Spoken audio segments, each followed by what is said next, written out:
Deyir bir kişinin qarısı ərini həmişə tərifləyərmiş. Deyərmiş ki, qadınların dili çoxdur axı. Ay sən mənim evimin yaraşığısan, başımın tacısan, nə ürəyimsən, böyrəyimsən. O üçün belə xoş sözlər deyib kişinin könlünü şad edirmiş.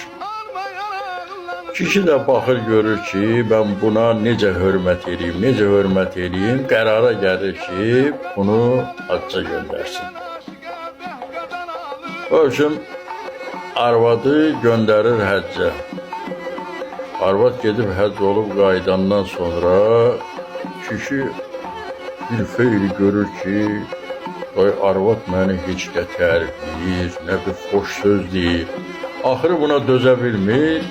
Deyir, ay arvad, heç sən mənə xoş söz demirsən, məni tərifləmirsən, xeyr ola.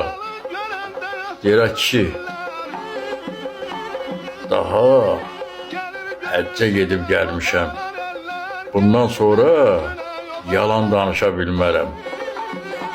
İndi ona görə, qardaşlar, əgər həyat yoldaşınız sizə xoş söz deyirsə, tərifləyirsə, könlünüzü xoş edirsə, onu həccə göndərməyə tələsməyin. Çünki o da həccə gedib gələndən sonra o xoş sözlərdən məhrum olacaqsınız.